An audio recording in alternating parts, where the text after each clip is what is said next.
A'udzu billahi minasyaitonir rajim. Bismillahirrahmanirrahim. Assalamualaikum warahmatullahi wabarakatuh.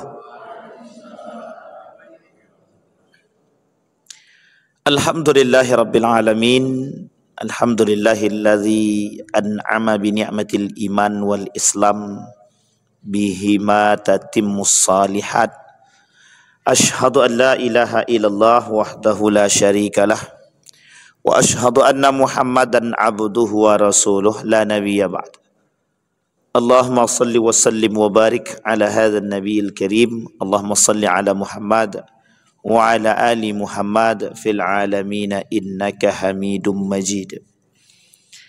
Ya ayuhan nasu taqu rabbakumul ladzi khalaqakum min nafsin wahidah wa khalaqa minha zawjaha wa batha minhuma rijalan katsiran wa nisaa wattaqullaha alladzi tasaaluna bihi wal arham innallaha kana 'alaikum raqiba.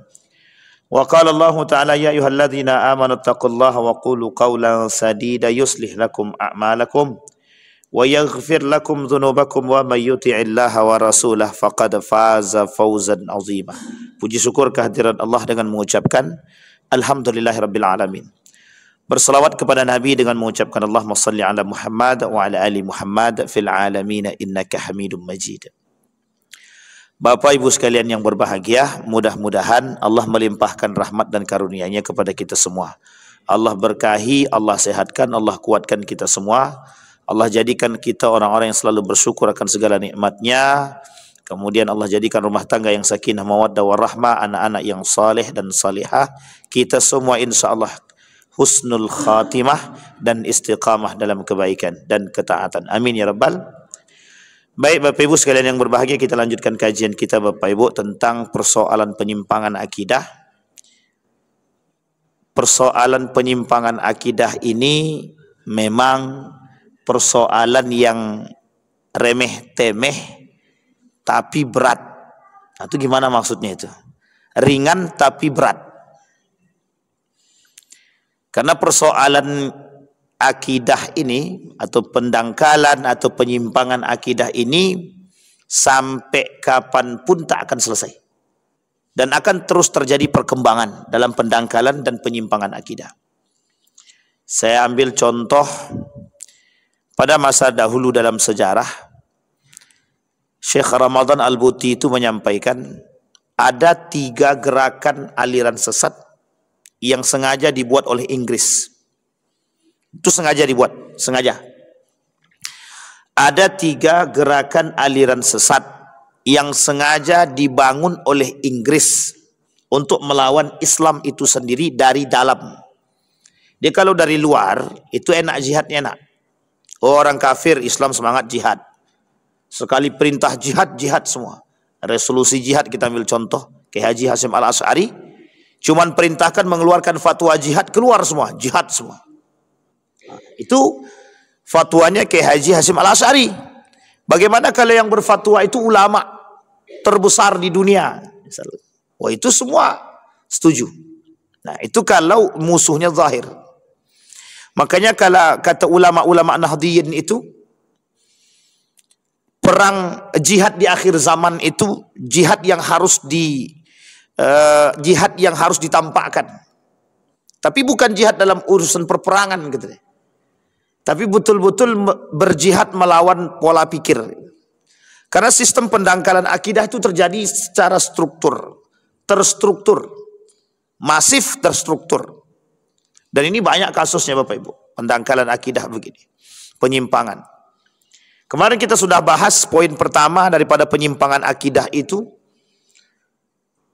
Ada 5 hal, bahkan ada ulama yang lain menambahkan lebih daripada 5 sebab terjadinya penyimpangan akidah dan pendangkalan itu. Satu di antaranya, nomor 1 itu kebodohan. Kebodohan terhadap pemahaman akidah yang sahih. Kita ambil contoh misalkan, meskipun sudah klarifikasi, tapi sempat viral. Contohnya MTA. Tahu MTA? Majelis Tafsir Al-Quran. Pecahan Muhammadiyah.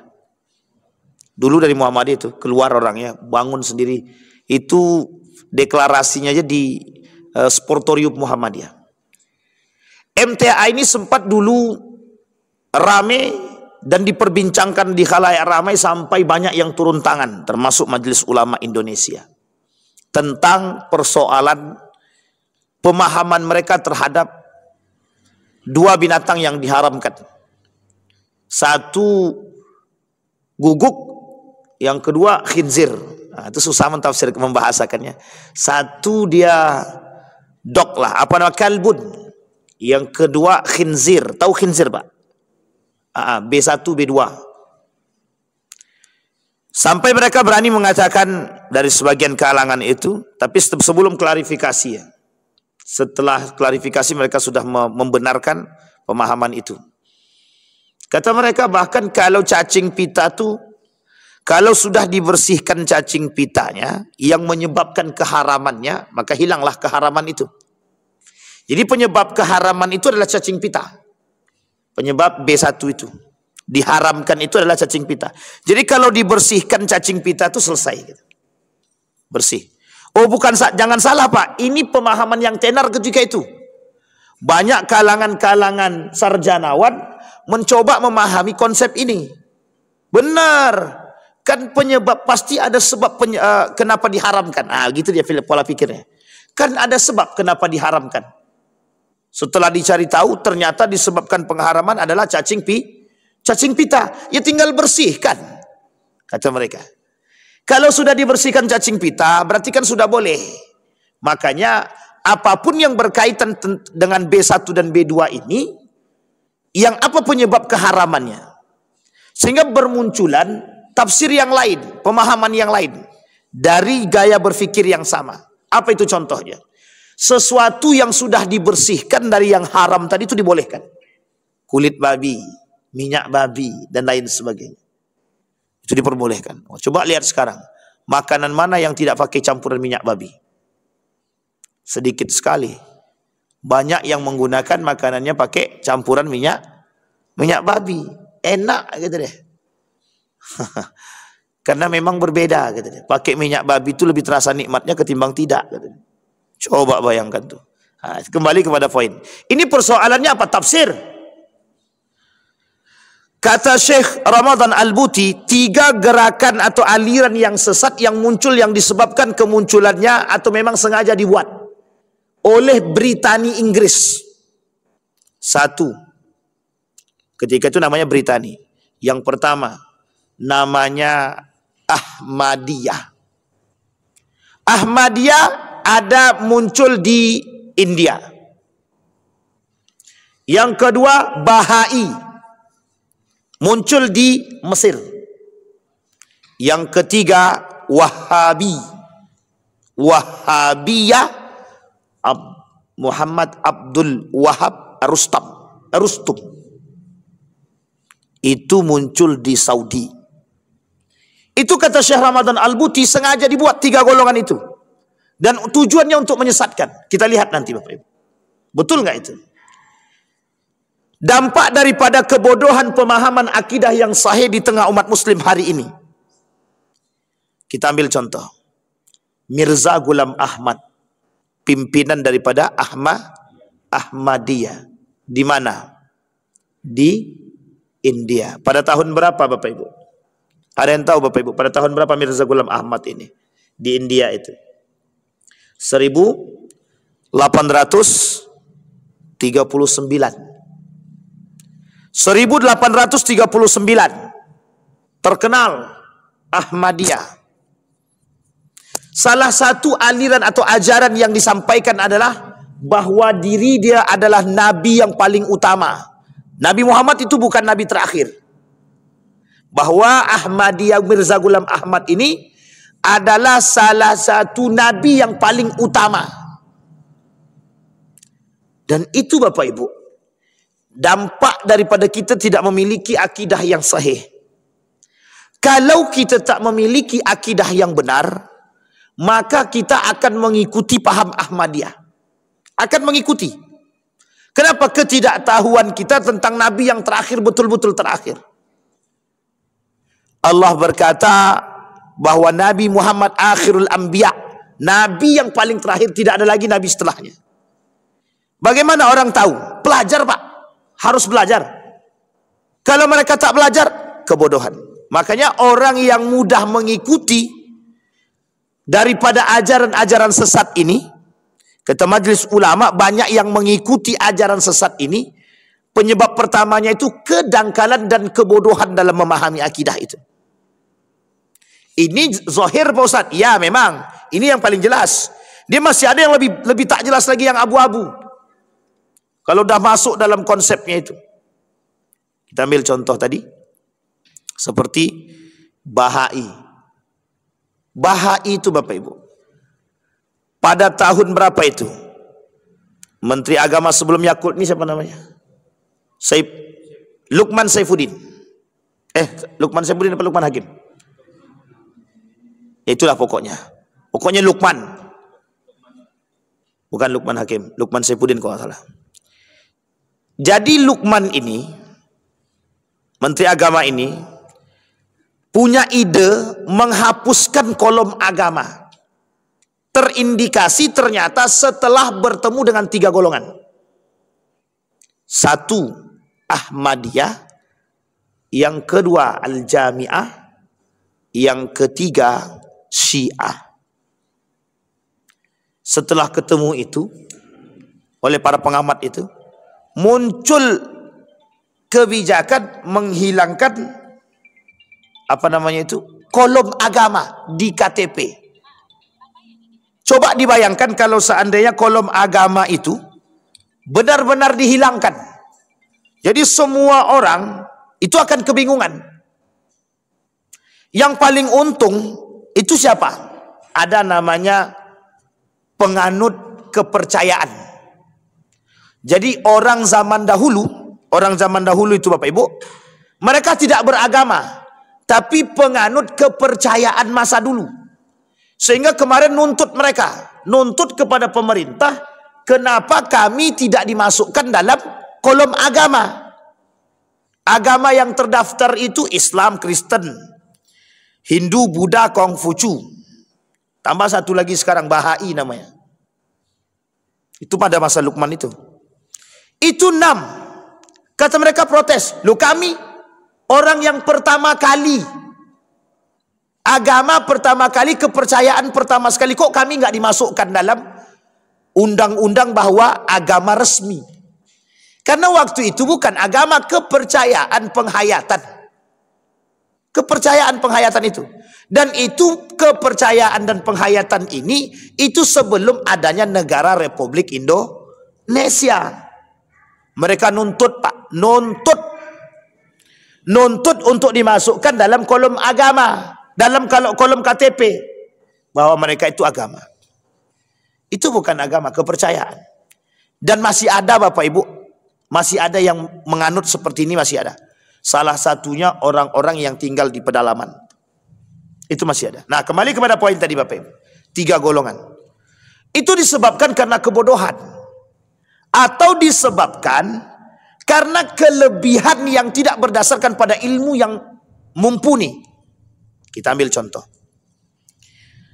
Ada orang yang sholat, tahu dia sholat itu wajib, tapi dia tak pelajari bagaimana gerak sholat.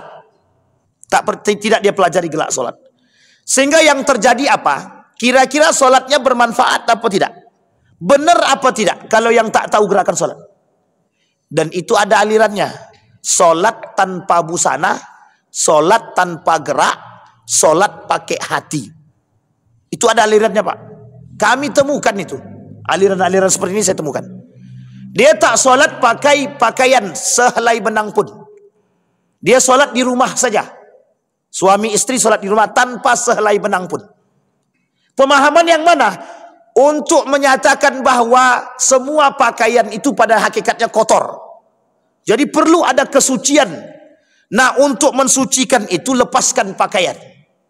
Nah, coba bayangkan itu. Nah, ini gimana coba pemahaman itu? Yang kedua, mereka tak sholat pakai gerak, tapi cukup sholat dalam hati. Gitu. Itu juga aliran. Apakah mereka tidak mengetahui? Mengetahui. Bukan tidak mengetahui, justru mengetahui. Tapi karena dangkalnya pemahaman tadi dan tidak luasnya ilmu pemahaman dia, terjerumus dah dalam taklid buta, mengikuti gerakan-gerakan aliran yang memang tidak berdasarkan kepada pemahaman yang sahih. Maka kata para ulama, sebab terjadi penyimpangan akidah itu adalah karena dangkalnya terhadap atau kebodohan terhadap pemahaman akidah yang sahih. Nah, akidah yang sahih itu yang bagaimana? Itu sudah Bapak Ibu pelajari. Rukun iman, rukun Islam itu penting. Karena itu tonggaknya Bapak Ibu.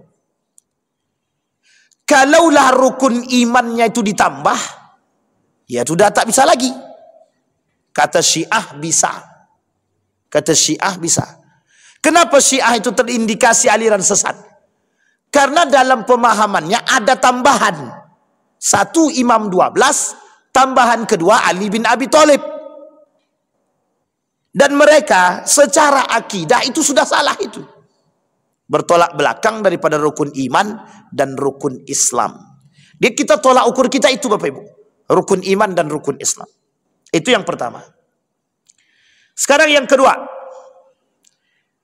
Tidak mengenal kejahiliahan. Sebab terjadinya penyimpangan akidah itu tidak mengenal kejahiliahan. Maksudnya apa?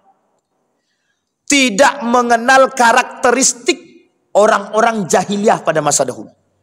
Uniknya coba bayangkan. Jarak tempuh masa itu jauh sekali.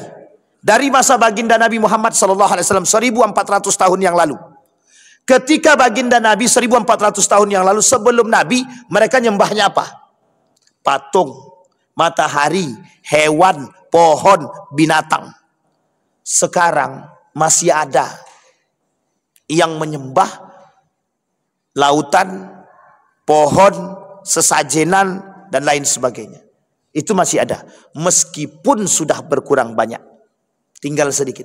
Uniknya adalah, kok bisa jarak yang begitu jauh sekali masih bisa menyisakan orang-orang seperti ini? Ini penting untuk dipahami. Kok bisa menyisakan orang-orang yang seperti itu? Dan lebih parah lagi dan lebih daripada jahiliyah lagi. Pemahaman konsep jahiliyah itu, yang pertama itu ada namanya zannal jahiliyah. Berfikir seperti orang jahiliyah. Karakter dalam Al-Quran, jahiliyah itu ada 4. Satu diantaranya zannal jahiliyah. Berpikir seperti orang jahiliyah. Jahiliyah mempertuhankan patung. Waktu itu agama mereka itu bukan Islam. Sekarang agamanya Islam yang disembah makhluk hidup. Itu lebih berpahala, lebih berbahaya daripada jahiliyah masa dahulu. Nah, ini kata Buya Hamka yang disebut dengan syirik modern. Syirik modern. Saking lebih jahiliyahnya sekarang itu. Yang disembah itu makhluk hidup dan beragama Islam. Dulu mereka tak berilmu karena kejahiliahan. Kalau sekarang bukan. Ilmu yang kebablasan justru membuat dia semakin terjerumus dalam langkah yang salah. Itu faktornya satu. Kurangnya iman. Atau terpengaruh. Atau brainwash. Cuci otak. Kenapa kok banyak orang bisa dicuci otaknya ikut teroris dan lain sebagainya? Mohon maaf Bapak Ibu. Kedangkalan pemahaman terhadap akidah yang benar, kedangkalan terhadap pemahaman nilai-nilai agama yang sahih. Itu sangat banyak. Kenapa kok bisa ada orang-orang yang mohon maaf menganggap polisi itu halal untuk dibom? Kenapa para polisi pemerintah itu harus dibom? Itu kan pemahaman terorisme yang sesat dan menyesatkan itu. Pertanyaannya, mengapa mereka bisa mengatakan bahwa pemerintah ini taghut? Kenapa? Sampai mereka berani serang, pakai bom di badan, amartir, bom bunuh diri namanya. Sampai sebegitunya. Apa yang mereka pelajari? sampai bisa pemahamannya bisa sesesat itu. Dan itu bukan berarti mereka tidak berilmu. Itu disebabkan brainwash, cuci otak, bukan tanpa sebab. Ini poin penting, Pak. Jadi jangan salah, Pak. Sasaran hari ini untuk cuci otak terhadap kesesatan itu bukan yang tua-tua, tapi anak muda yang punya semangat, yang punya kekuatan. Nanti setelah dicuci otaknya, baru dilatih militernya, Pak. Akhirnya yang terjadi pemberontakan. Inilah yang disebut dengan teroris. Dan itu bukan tidak ada. DII, TII, Daulah Islamiyah Indonesia, itu mereka semua dampak daripada cuci otak. Dampak daripada kedangkalan pemahaman, kemudian bertemu dengan orang yang kemudian mencuci otak mereka. Mereka lakukan tekanan kepada mereka sehingga terjadi perubahan. Itu berat, Bapak Ibu.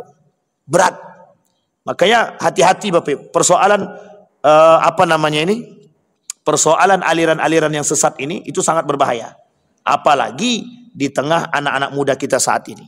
Dan itu cukup membuat kita sangat-sangat kesusahan. Kenapa? Karena harus mencoba menerima dengan akal. Dan ini menjadi persoalan kita. Coba bayangkan, anak-anak muda yang ikut berperang. Anak-anak muda yang ikut, melakukan teroris, bergabung dengan kelompok-kelompok tertentu.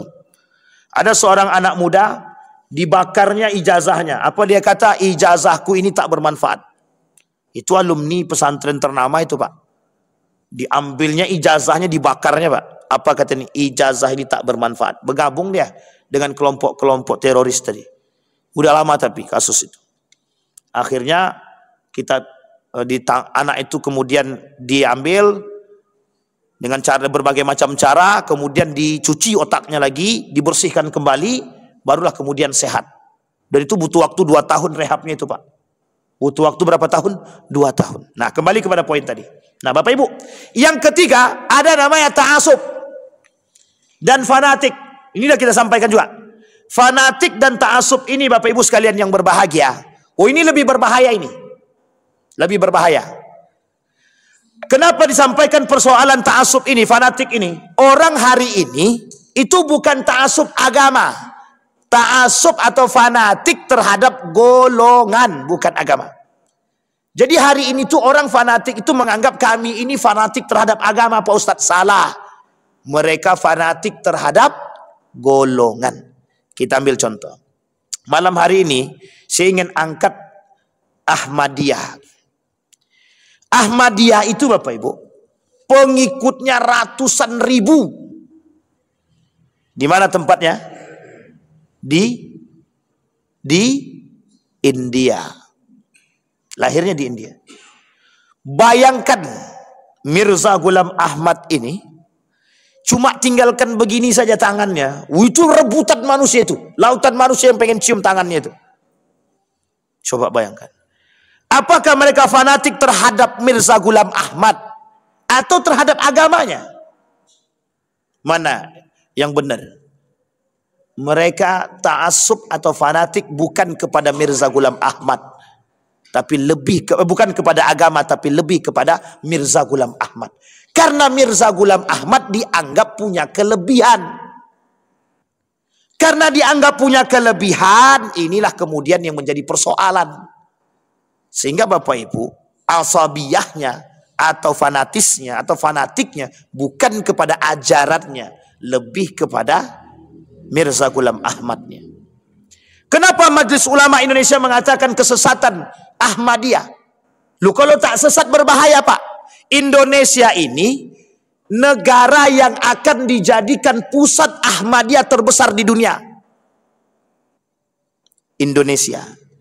Apa kata mereka? Kita lihat dalam hasil perkumpulan mereka dan fatwanya mereka. Kata mereka pada tahun 2000 sampaikan, saya tegaskan kepada kalian semua bahwa Indonesia pada akhir abad baru ini akan menjadi negara Ahmadiyah terbesar di dunia, insya Allah. Coba bayangkan. Ada ketakutan dari negara tetangga, Malaysia. akan bermunculan kembali paham-paham Ahmadiyah. Akan bermunculan kembali. Meskipun sudah mulai tersingkirkan, mulai bermunculan. Maka kita perlu paham aliran sesat seperti ini. Sampai-sampai pusat pertama Ahmadiyah yang di India ini membangun pusat selanjutnya di Inggris, bekerja sama ketika itu, dan kemudian mencari negara yang lain sebagai acuan terbesar di dunia. Yang menjadi sorotannya adalah Indonesia. Kenapa? Ada alasannya, ada. Karena mudahnya mengajak masyarakat Indonesia untuk masuk dan mencuci otak mereka. Nah, coba bayangkan Bapak Ibu. Artinya apa? Kedangkalan terhadap pemahaman. Artinya apa? Kenapa kok bisa ada agama kejawen? Kenapa kok bisa ada orang sudah beragama Islam tapi tidak sholat? Ada orang beragama Islam tapi masih menyembah patung. Ada orang beragama Islam tapi mohon maaf masih percaya dengan yang lain. Ini masih banyak Pak, masih banyak.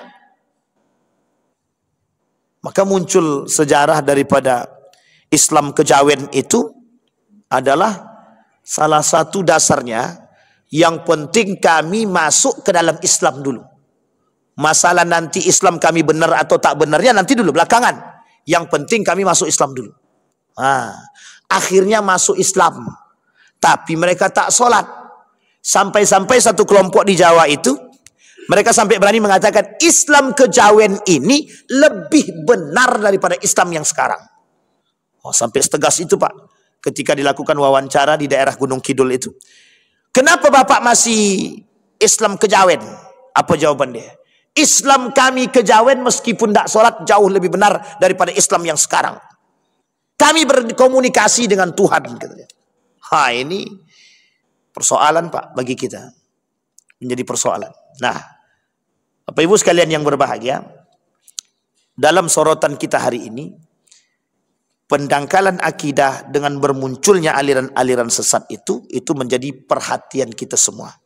Itu yang ketiga.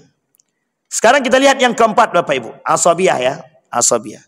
Jadi kalau orang-orang Muhammadiyah jangan terlalu fanatik terhadap Muhammadiyah. Sampai-sampai Muhammadiyah harga mati. Tidak ada itu Bapak Ibu, itu tidak slogan itu. Tidak slogan. Iya. Kenapa saya katakan tidak slogan? Yang kita bela, yang kita harus fanatik terhadap agama, bukan golongan. Dampak daripada fanatisme golongan, itu ketika golongan kita itu dijelekkan orang, kita sakit hati. Kalau yang dijelekkan agama, kita sakit hati, masih ada wajar-wajarnya lagi Pak. Tapi kalau yang dia sakit hatikan itu adalah golongan, pertanyaannya, mungkin tidak golongan itu salah? Ada salahnya gitu. Apa Muhammadiyah benar secara utuh? Apa Nahdlatul Ulama benar secara mutlak? Apa Wahabi benar secara beneran, persis, dan lain sebagainya? Enggak Pak. Jadi kalau kita fanatik terhadap golongan, kalau ada orang yang menjelekkan golongan tersebut, maka kita tak terima. Karena fanatisme kita bukan kepada agama, tapi kepada golongan. Jadi ketika ada kritikan terhadap yang salah, kita protes. Sakit hati. Meskipun itu benar salahnya. Kadang-kadang kita tak terima. Dengan kebenaran yang salah, yang kita lakukan, diperbaiki oleh orang kita tak terima. Karena saking fanatiknya terhadap golongan. Muhammadiyah bisa salah. Nahdlatul Ulama sangat bisa salah. Persis bisa salah. Semua gerakan itu bisa salah. Apapun organisasinya, itu semuanya bisa salah. Bukan tak bisa salah, bisa salah.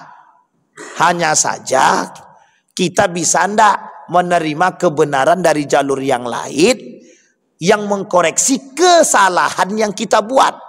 Kalau kita fanatiknya terhadap agama, kita pasti bisa terima. Tapi karena kita ta'asubnya kepada golongan, gerakan, organisasi, jadi kita tidak terima orang-orang yang menjelek-jelekkan kita. Baik, yang keempat, taklid buta. Nah, ini yang terjadi. Kenapa banyak pengikut daripada Ahmadiyah? Taklid buta. Taklid buta. Pada masa baginda Nabi ada Nabi palsu. Siapa namanya? Musailamah Al-Kadzab. Itu yang paling populer. Pengikutnya banyak apa tidak? Banyak, Pak. Musailamah Al-Kadzab ini Bapak Ibu bukan orang bodoh, orang pintar. Sangat terkenal dan tersohor dengan keahliannya dalam bidang syair. Saking pintarnya dalam bidang syair, dibuatlah ayat-ayat Al-Quran oleh mereka dalam kitab dia itu, dituliskan dengan bahasa syair yang dia miliki. Nah, itulah munculnya ayat tentang gajah itu, Al-Fil. Al-Fil di dalam Al-Quran berbeda dengan Al-Fil yang dia buat. Kalau bahasa Indonesianya itu gajah, badannya besar, hidungnya panjang, katanya, anfu tawil. Itu bahasa dia. Kalau Al-Fil yang ada di dalam Al-Quran berbentuk syair, begitu juga tentang satu kecaman. Sementara yang dia buat ingin menandingi itu tadi. Dia merasa sombong dengan ilmu syairnya. Bukan orang bodoh, Pak. Bukan orang bodoh. Merasa berilmu dengan keilmuan syair yang dia miliki, bahasa yang dia miliki, sehingga kesombongan dia ingin menandingi syair daripada Al-Quran, kehebatan bahasa daripada Al-Quran, dia buat tandingan. Justru ketika dia buat tandingan diketawai oleh pengikutnya sendiri. Uniknya, perhatikan baik-baik uniknya.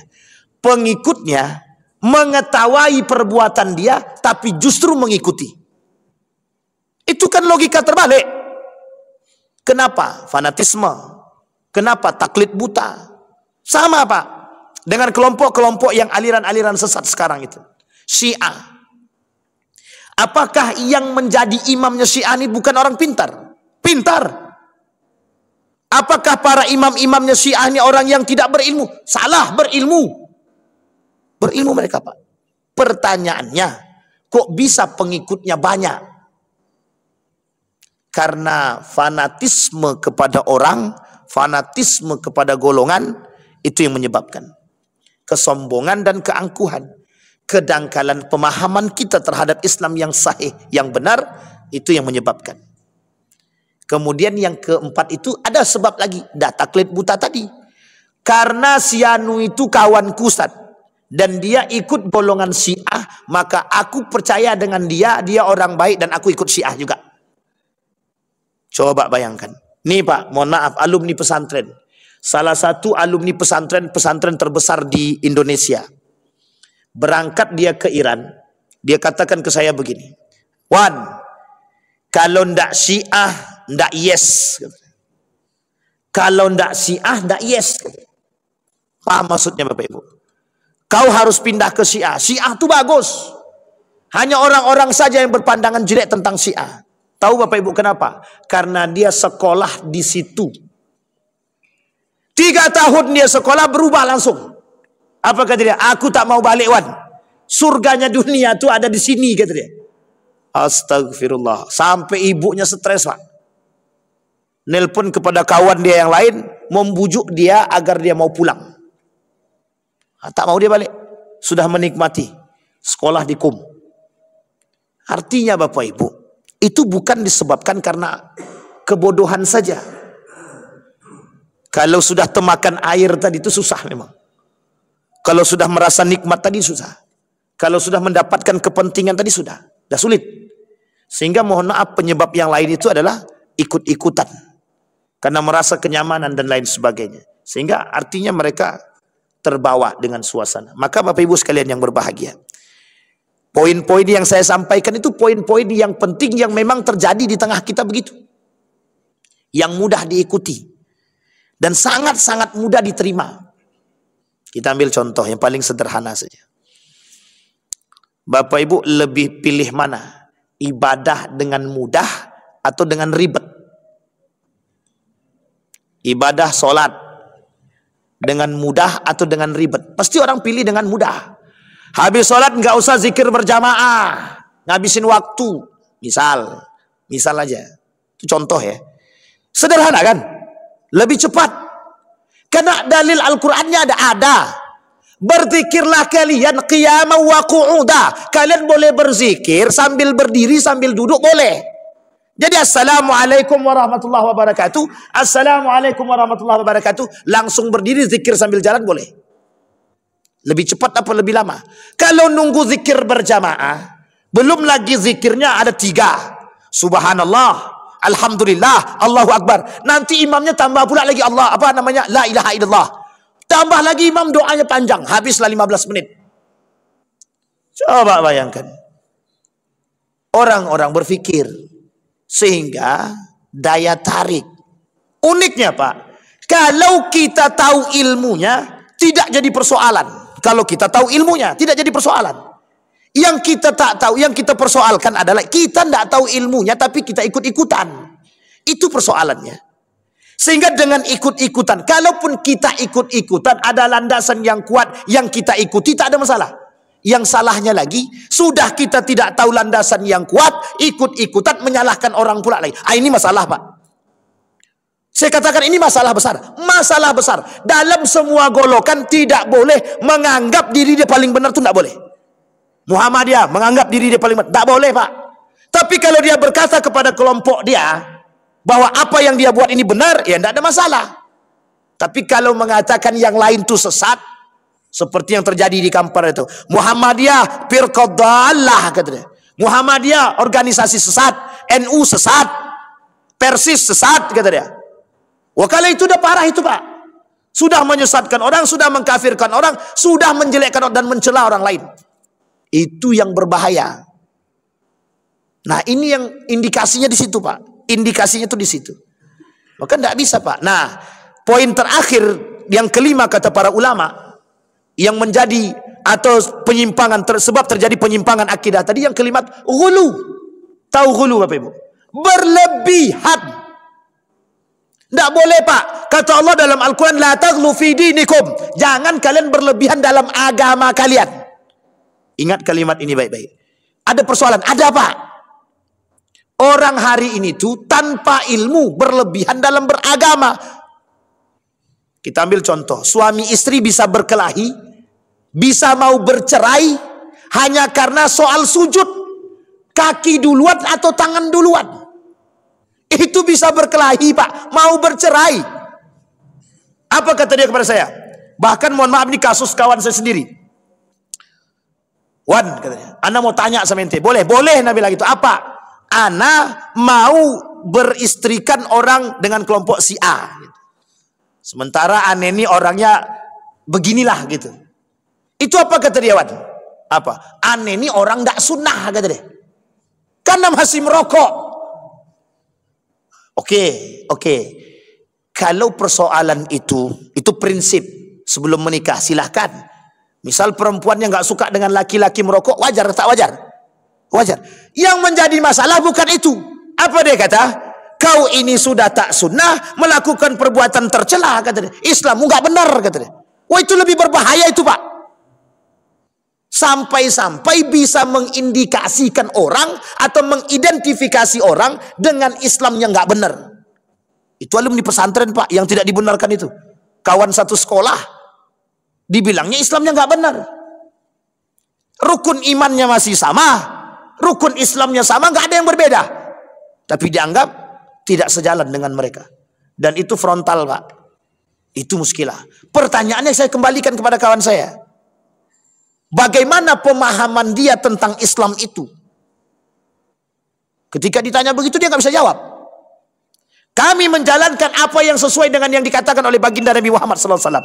Kalau cuma sampai di situ Bapak Ibu, selesai kita Pak. Selesai. Tahukah selesai? Tidak bisa kita memperdebatkan hal demikian Pak. Persoalan ini berat dan panjang. Dan yang melihat Nabi beribadah itu tidak satu orang. Yang melihat Nabi beribadah itu tidak satu orang. Di belakang Nabi itu sahabat 60 orang. Sangat mungkin terjadi perbedaan. Coba bayangkan. Hadisnya cuma berbeda satu tingkatan. Hadis pertama tentang turun pakai tangan. Hadis kedua itu dengan pembahasan lain. Hadis yang ketiga turun pakai lutut. Coba bayangkan karena ketidakpahaman kita terhadap ilmu tadi. Kita ambil contoh. Orang takbirnya begini, Allahu Akbar. Ada yang takbir begini, Allahu Akbar. Apa kata dia? Sesat tuh yang takbir begini itu kata.